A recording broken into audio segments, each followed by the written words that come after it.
നമ്മളിപ്പോൾ വന്നിട്ടുള്ളത് നമ്മുടെ ഫാമിലിയിലാണ്. നമ്മുടെ ചാവക്കാട് പഞ്ചവടിയിലുള്ള ഫാമിലിയിലേക്കാണ് നമ്മൾ വന്നിട്ടുള്ളത്. നമ്മൾ ചാവക്കാട് നിന്ന് ഒരു 7 കിലോമീറ്റർ മാക്സിമം ഉണ്ടാവുള്ളൂ. പക്ഷെ ഇവിടെ വന്നു കഴിഞ്ഞാൽ ഒരു വെർത്താണ് വന്നു കഴിഞ്ഞാൽ. എന്തായാലും അത്യാവശ്യം മൃഗങ്ങളെ, നമ്മൾ കാണാത്ത മൃഗങ്ങളെയൊക്കെ നമുക്ക് തൊടാനും അതുപോലെ എടുക്കാനും എല്ലാത്തിനും ഇതുപോലെയൊക്കെ സാധ്യമാണ്. ഇപ്പോൾ അവരൊക്കെ കഴുത്തിലിട്ട് ഫോട്ടോ എടുക്കാനൊക്കെ പറ്റിയ സ്പോട്ടാണ്. 150 രൂപയുള്ള എൻട്രി ഫീസ്. എന്തായാലും 150 രൂപയ്ക്ക് എന്തായാലും വർത്താണ്.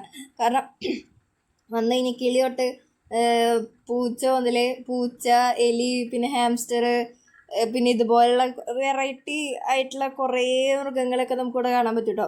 അതുപോലെ തന്നെ ഇതുപോലെ എടുത്ത് കയ്യിൽ വെക്കാനും പിന്നെ അതുപോലെ അവരെ ഫീഡ് ചെയ്യാനും, അതായത് വരുമ്പോൾ തന്നെ കുതിരേനെയും ഒട്ടകത്തിനും ഒക്കെ ഫീഡ് ചെയ്യാനൊക്കെ നമുക്കിവിടെ ഒരു ചോയ്സ് അവരുണ്ടാക്കി തന്നിട്ടുണ്ട്. പിന്നെ പൂച്ചകളൊക്കെ നമുക്കിങ്ങനെ തലോടാനും പെറ്റ് ചെയ്യാനൊക്കെ ഉള്ള സെറ്റപ്പ് എല്ലാം അതുണ്ട്. അപ്പോൾ ഒന്ന് വന്ന് കണ്ടു നോക്കുക.